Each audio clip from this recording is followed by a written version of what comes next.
les points très importants. D'abord, il faut reconnaître que c'est un grand progrès. On ne peut pas dire le contraire. Parce que, comme je vous l'ai dit, les Américains comprennent justement que ça va leur faire très mal. Et par de fait, ils assouplissent leur position. Mais c'est un accord quand même, il faut le dire, qui est un accord partiel. C'est pas un accord définitif.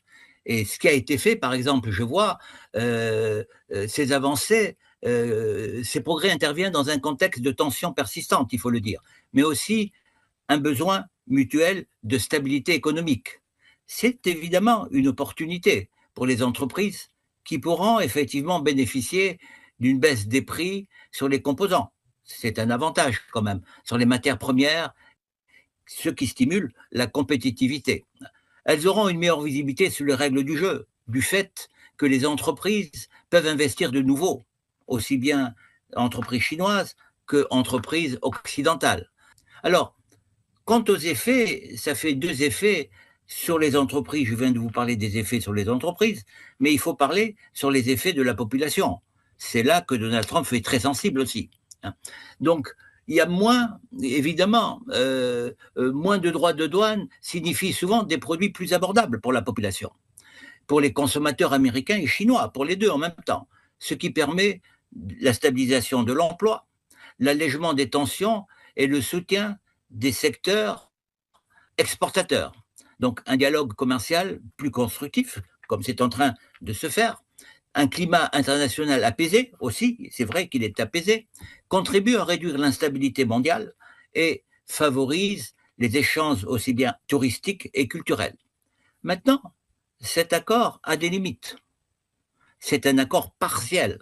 C'est tout d'abord, il s'agit d'un apaisement ciblé, non d'un accord global, il faut le dire, hein.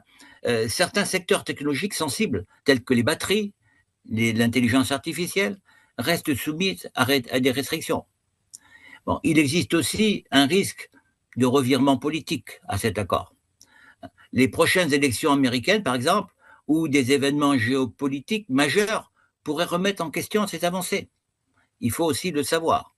Il ne faut pas oublier qu'il existe une dimension stratégique sensible et persistante au-delà entre la Chine et les États-Unis. Au-delà du commerce, évidemment, la rivalité sino-américaine structurelle perdure, notamment sur les normes et propriétés intellectuelles et surtout sur les investissements étrangers.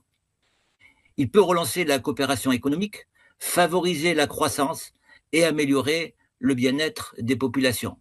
Toutefois, il ne doit pas faire oublier les tensions systémiques durables qui existent entre ces deux grandes puissances, la Chine et les États-Unis. Une gouvernance commerciale intelligente, stable et multilatérale reste plus que jamais nécessaire.